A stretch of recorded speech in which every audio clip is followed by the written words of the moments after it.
சமையல் எண்ணெய் மற்றும் உணவுப் பொருள் ஏற்றுமதியில் 20 ஆண்டு கால அனுபவம் பெற்ற ஸ்டார் எக்ஸ்போர்ட் ஹவுஸ் கயல் ஆக்ரோ ஃபுட்ஸ். தமிழை நல்ல முறையில் வளர்த்து கொண்டிருக்கும் மேடையில் இருக்கிறவங்களும், சமூகத்தை நல்வழியில் எடுத்துக்கொண்டு இருக்கும் இங்கே இருக்கிற அத்தனை பேர்களுக்கும், இவங்க எல்லாரும் இருக்கிற இந்த அரங்கத்தில் எனக்கும் ஒரு மரியாதை கொடுத்து என்னையும் பேச அழைத்ததற்கு உங்கள் எல்லாருக்கும் நன்றி அண்ணே, ரொம்ப நன்றிண்ணே. இந்த நீங்களும் அங்கே வந்து உட்காந்துருக்கேன்னு பேசுன நியாயம் இருக்குது. எனக்கு இதில் என்ன நியாயம் இருக்குன்னு தெரியல. நேற்றுன்னு பதட்டத்தோட உச்சமாகவே இருக்கேன். அண்ணன் போன் பண்ண சரவண அண்ணே நூல் வெளியீட்டு விழா இருக்குங்கண்ணே, கண்டிப்பாக வரணும்ண்ணே, கண்டிப்பாக என்னைக்கு நீங்கள் சொல்லுங்கண்ணே, கண்டிப்பாக வருவோம்ண்ணே அப்படின்னு சொன்னேன். பொதுவாக என்ன சொல்லுவோம் தெரியவா, இந்த மாதிரி எங்கள் வீட்டில் கல்யாணம் வச்சுருக்கோம், என் பிள்ளைகளுக்கு கல்யாணம் வச்சுருக்கேன், என் பையனுக்கு காது குத்து இருக்குது, கண்டிப்பாக நீங்கள் வரணும், எந்த மாதமும் சொல்லுங்கள், கண்டிப்பாக வந்துடும், அப்படி தானே சொல்லுவோம் பொதுவாகவே. ஐயா என் பிள்ளைக்கு காது குத்து வச்சுக்கு எப்போ, இந்த 10 மணிக்கு நீங்கள் வந்துடுங்க. அந்த மாதிரி அண்ணன் சொன்னார். என்னைக்குன்னு கேட்டேன். நாளைக்குன்னு அப்படின்றாரு. நாளைக்கு அண்ணே ஓகேண்ணே, அங்கே யாரா இருந்த வரான்னு கேட்டேன். அத்தனை பேரும் சொன்னாங்க. அன்னைக்கு என்ன பேர், அக்கா பேர், எல்லா பேரும் சொன்னாங்க. மீன விகடன் ஆசிரியர்கள் எல்லாரும் வரான்னு சொன்னாங்க. ஹலோன்றாரு. அண்ணே நான் இருக்கேன் அப்படின்னு. என்னென்ன சத்தத்தை காணாண்டாரு. சத்தத்தை பேர் ஆஃப் பண்ணிட்டீங்க. இவ்வளோ பேர் வராண்டு நூல் வெளியீட்டு விழாவுக்கு ஓகேன்னு என்ன எதுக்கு நீ கூப்பிட்றீங்க, நீங்கள் வந்தாருன்னு சிறப்பான மரியாதையாக இருக்கும் அப்படின்னாரு. சரின்னு சொல்லிட்டு இன்னைக்கு புத்தகத்தை அனுப்பிச்சி விட்டாரு. புத்தகம் அனுப்பியிருக்கேன், படிச்சுட்டு ஃபங்க்ஷனுக்கு வாங்கன்றாரு. அண்ணே புத்தகத்தை படிக்கவா இல்லை ஃபங்க்ஷனுக்கு வரவா, ரெண்டும் ஒரே நேரத்தில் கண்டிப்பாக நடக்காது. ஒன்றும் படிக்கிறேன், ஒரு 2 மாதம் கழிச்சு ஃபங்க்ஷன் நடத்துங்க, இல்லை ஃபங்க்ஷனுக்கு வரும் புத்தகம் சம்மந்தமாக எதுவும் என்கிட்ட பேசக்கூடாது. யார் பேசினாலும் எனக்கு எதுவுமே தெரியாது. அண்ணே நீங்கள் வந்தால் போதும்ண்ணே, தயவுசெய்து வாங்க அப்படின்றாரு. இருந்தாலும் என் வீட்டில் எல்லாம் போகிறீங்க, ஏதாவது 2 பக்கத்தை படிச்சுட்டு போங்க, என்னத்தாவது கேட்டாண்டா என்ன பதில் சொல்லுவீங்க, அதுவும் சரிதான் அப்படின்னு சொல்லிட்டு கண்ணை மட்டும் சோசியக்காரன் இந்த 7 சொரு வாங்கல அப்படி அந்த மாதிரி நடுவில் ஒரு பக்கத்தை சொறி ஓப்பன் பண்ணி 43வது பகுதி வந்துச்சு. அதில் அந்த மார்ட்டினோடும் காயத்ரி அவங்கள மட்டும் படிச்சுட்டு இருந்தேன். பக்கத்தில் என் பிள்ளைங்க சத்தம் போட்டு படிச்சுட்டு இருக்காங்க. இந்த பக்கத்தில் அவங்கள ஒரு ஓரமாக உட்காந்து, சோமு கையில் 10 மாம்பழம் இருக்கிறது. இந்த சோமு ரமேஷிடம் 5 மாம்பழத்தை கொடுத்து விட்டார். நான் இந்த பக்கம் மார்ட்டின் காயத்ரியை மார்ட்டின் சந்தித்த பொழுது, கொஞ்சம் அமைதியாதுங்களா என் வீட்டுக்காரம்மா, அவங்க சத்தமா படிக்கிறாங்களே, நீங்கள் நல்ல மனசுக்கு சத்தமா படிக்க வேண்டாம், அப்ப மனசுல தங்கும் அப்படின்னா. நான் பரீட்சைகளுக்கு போய்கிட்டு இருக்கேன், படிச்சுட்டு இருமா அவங்க ஒன்றும் அமைதியா இருக்க, நீங்க எந்திரிச்சு அங்கிட்டு போய் படிங்க அப்படின்னா. தள்ளிட்டு உட்காந்துட்டு இன்னத்த ஒரு 4 வார்த்தையா படிச்சு விட்டு போயிடுவோம் அப்படின்ட்டு படித்தேன். அண்ணனை பற்றி எனக்கு தெரியும், அவருடைய எழுத்து நடை எப்படின்னு தெரியும். நானும் ஒரு 5, 6, 7 வருஷத்துக்கு முன்னாடி என்னோட பேட்டியில் அண்ணன் எடுத்திருக்காரு. இந்த புத்தகத்தை சசின்னு சொல்லியிருப்பாரு. ஒவ்வொருடைய பேட்டியை ஒருத்தர் எழுதினாருந்தா அதை படிக்கிறப்ப அவங்க உருவம் தெரியும். ஒரு சின்ன பிட்டு பேப்பர், விகடனில் வந்து பிட்டு பேப்பர் ஒன்று எடுத்து இப்படி பார்த்தோம்டா ஒரு சும்மா ஓரமையாக கிழிஞ்சிருக்கும். அதில் வர பேட்டி ஒரு 4 வார்த்தையை படித்தோம்டா அது யாரோட பேட்டின்னு கண்டுபிடிச்சிவிடலாம். அதுதான் விகடன், அவ்வளோ தெளிவாக இருக்கும்.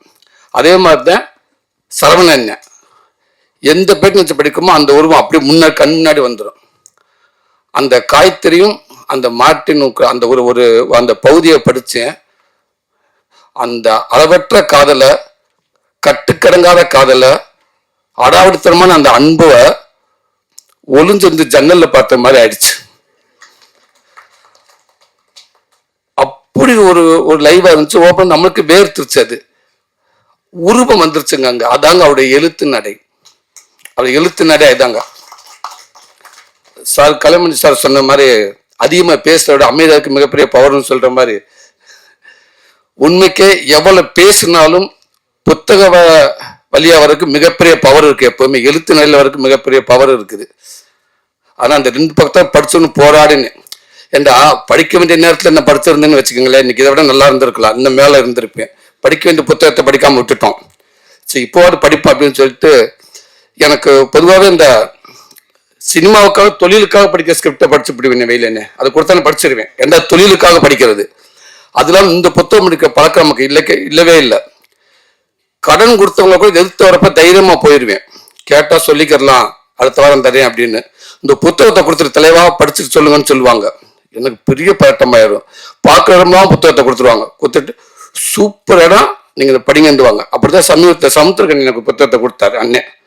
கொடுத்துட்டு தம்பி இது ஒன்று பண்ணுமுடா, இது ஒன்று செய்யும்டா, இந்த புத்தகத்தை படுறா அப்படின்றாரு. அதுக்கப்புறம் இன்னொரு நான் பார்த்தாரு, டேய் இந்த புத்தகம் வேற ஒன்று பண்ணுதுடா உள்ள, இந்த புத்தகத்தை படுறான்ட்டாரு. 2 புத்தகத்தை வாங்கியாச்சு. இப்ப எங்கன்னா எனக்கு அவருக்கு பார்க்குற இடத்துலாம் பயம். ஐயோ இந்த வந்துட்டாரு, புத்தகத்தை கொடுத்தேன் படிச்சானான்னு கேட்பான்னு சொல்லிட்டு இப்படி சுற்றி இப்படி போயிடுறது.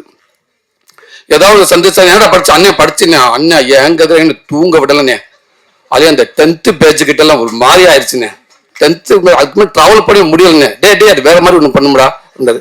அண்ணே கண்டிப்பாண்ணே விடவே மாட்டேனே, விடுறதா இல்லைண்ணே, படிக்கிறேன். ஐயோ கடவுளே சாமி என்னடா பண்றது. இப்படிதான் நம்ம வீட்டு பிள்ளை ஷூட்டிங் வைக்கப்பட்ட டக்குன்னு வேலராமத்தி அண்ணன் வந்தாரு. ஆகா இவர் இப்ப நானும் எஸ்கே தம்பி எப்பவுமே ஏதாவது பேசிட்டே இருப்போம், சும்மா இருக்க மாட்டோம்ங்க. தம்பி அண்ணன் பயங்கம்னு எழுத்தாளர் தெரியல, ஆமாண்டார், நம்ம ஏதாவது ஆரம்பிச்சு விடுவோம்.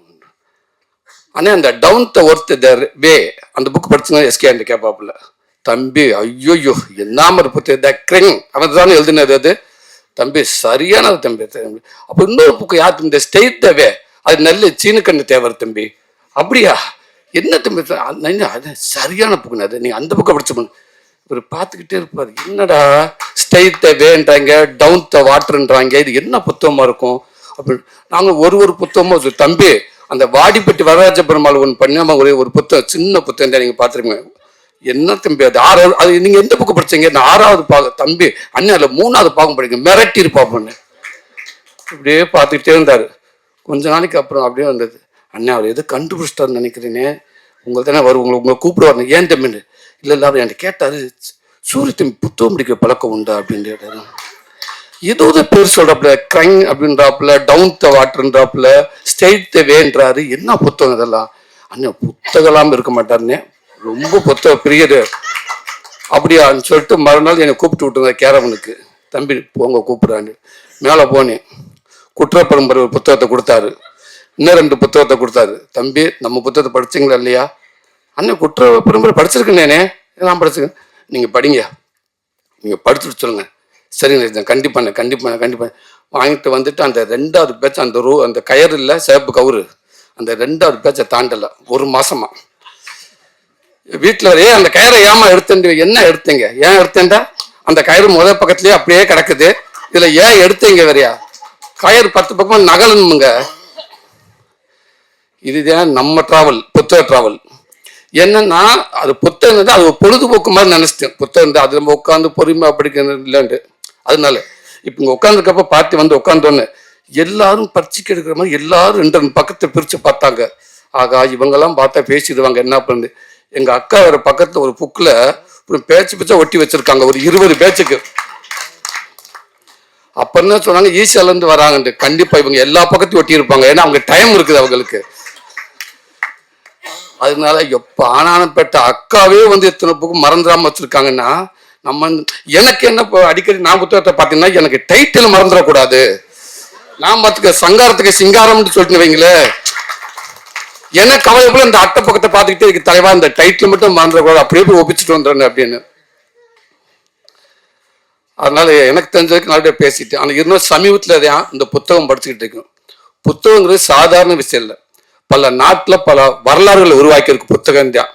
எழுத்து மூலமாக தான் சமூக சீர்திருத்தங்களை உருவாக்கி இருக்குது.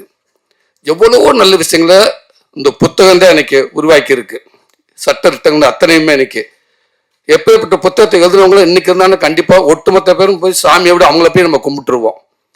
அத்தனை பேர் அப்படிப்பட்ட ஒரு புத்தகத்தை, அப்படி அறிவை, அப்படி ஒரு சொத்தை நம்ம கொடுத்துட்டு போயிருக்காங்க. காலங்காலமா எத்தனை ஆண்டுகள் ஆனாலும் எதை மறந்தாலும் புத்தகங்களை கண்டிப்பா அழிவது இல்லவே இல்லை. அதனால இந்த புத்தகத்தை முடிஞ்ச அளவுக்கு நான் உங்களுக்கு சொல்ல வரல, எந்த நீங்க புத்தகம் படிக்காத இருப்பீங்க, இருந்தாலும் சொல்லுங்க புத்தகத்தை படிக்காம இருந்தாலும் நான் இப்ப படிக்க ஆரம்பிச்சுக்கிட்டு இருக்கேன்.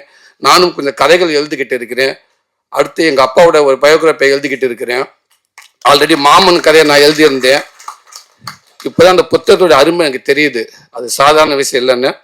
இப்படி ஒரு நல்ல வாய்ப்பு கொடுத்த எங்க அண்ணனுக்கு நன்றி. ஈரா சரவணனே, சாரி எல்லாம் பெரியவங்க இருக்காங்க, ஈரா சரவணனை வந்து நியாயமாக பார்த்தா நான் வெளியே நின்று என் அன்பு தங்கச்சி கலாவுடையும் என் அண்ணன் பக்கத்தில் நின்று எல்லாத்தையும் நான் வரவேற்றிருக்கணும். எங்களுக்குள்ள அப்படி ஒரு நட்பு இருக்குது. அப்படி ஒரு அண்ணன், அவருடைய எழுத்து அவ்வளோ பவர்ஃபுல்லான எழுத்து. வெயிலண்ணே சொன்ன மாதிரி அவர் கொஞ்சம் கமர்ஷியலாக படம் எடுக்கணும்னு நினச்சிருந்தாருந்தா கண்டிப்பாக இன்னைக்கு ஒரு 15 கோடி சம்பளம் வாங்குற அளவுக்கு ஒரு இயக்குனர் அவர் இருந்திருப்பார். ஆனால் ஒரு நாளும் அந்த இதுக்குள்ள அவர் போக மாட்டேங்கிறார். எனக்கு சமூகத்தில் என் படம் என்ன பண்ணி என் படம் இந்த சமூகத்துக்கு என்ன தேவைப்பட்டுச்சு, என் படம் யார் மாற்றிருக்கா அப்படின்ட்டு அவர் சொல்லுவார் எப்பவுமே. இல்லைண்ணே கொஞ்சம் எக்ஸ்ட்ரா கொஞ்சம் அப்படி பெருசாக போகணும் ஸ்கேல். அப்போ தான் அண்ணே இல்லைண்ணே ஹோட்டலில் வந்து ஆர்டர் கொடுத்து சாப்பிட்றது வேறண்ணே, இதெல்லாம் சொல்லி டெஸ்ட் கொடுத்து அதை வாங்கி ஆர்டர் கொடுத்து அதை சமைச்சு கொடுக்குறது வேறண்ணே. ஆனால் அவங்களுக்கு என்னெல்லாம் பிடிக்கணும்னு எனக்கு தெரிஞ்சது நான் சமைச்சு இருந்தாங்க சாப்பிடணும்னு கொடுக்குது, அது என்னோட இதுண்ணே. அப்போ அவங்களுக்கு பிடிச்சது நான் எதுக்குன்னு திருப்பி எடுத்து அப்படியே சமைச்சு கொடுக்க, அது அவங்க யூஸ்வல் தானே. எனக்கு பிடிச்சது நான் சமைச்சு கொடுக்குறேன், கண்டிப்பாக அவங்க பிடிக்கும்னே, என்னோட இது அதுதானே அப்படின்ட்டுவாரு. அண்ணே தொடர்ந்து இந்த சமூகத்துக்கு நீங்கள் எப்பயும் உங்கள் பங்களிப்பு இருந்துகிட்டே இருக்கும். நீங்கள் வெறும் ஒரு இயக்குனராக மட்டும் இல்லை, நீங்கள் ஒரு சமூக பொறுப்புள்ள வேண்டிய எனக்கு நல்லா தெரியும். அதையும் தாண்டி எங்கள் அண்ணன் எனக்கு வாழ்க்கைக்கு நிறைய நேரங்களில் என்னை வழிநடத்தி போகிறதும் நிறைய விஷயங்கள் நான் உங்கள் மூலமாக அதை நான் பார்த்துட்டு இருக்கேன். என்னை வழிநடத்திட்டு இருக்கீங்க. ரொம்ப நன்றினே. இந்த புத்தகம் இன்னும் இது மிகப்பெரிய ஒரு படமாக மாறும் அப்படின்னு நான் நம்புறேனே, வரணும் நம்புறேனே. இவ்வளோ பேர் இருக்காங்கண்ணே, இவ்வளோ பெரியவங்க இருக்காங்கண்ணே, இந்த புத்தகத்துக்குள்ளே அத்தனை சப்போர்ட் இருக்குண்ணே. கண்டிப்பாக உங்களுக்கு மிகப்பெரிய ஒரு தூணாக இருப்பாங்கண்ணே. இந்த சொசைட்டியில் உங்கள் விருப்பம் போல் இன்னும் கொஞ்சம் கமர்ஷியலில் பெரிய படமாகவும் உங்கள் எண்ணங்கள் மாறாமல் கண்டிப்பாக அடுத்தடுத்த சினிமாவில் ஒரு பெரிய இயக்குனராகவும் சமூகத்தில் நல்ல ஒரு பொறுப்புலாம் நீங்கள் இருப்பீங்கன்னு நான் நம்புறேனே. நன்றிங்கண்ணே. அன்பு தங்கச்சி, காதா தங்கச்சி, நன்றிப்பா தங்கச்சி. நீங்கள் எப்பயுமே நல்லா இருக்குன்ற தங்கச்சி, நன்றி. 20 ஆண்டுகளாக உலக நாடுகளுக்கு உயர்தர சமையல் எண்ணெய் மற்றும் உணவுப் பொருட்கள் ஏற்றுமதியில் இந்திய அரசின் ஸ்டார் எக்ஸ்போர்ட் ஹவுஸ் அங்கீகாரம் பெற்ற கயல் ஆக்ரோ ஃபுட்ஸ்.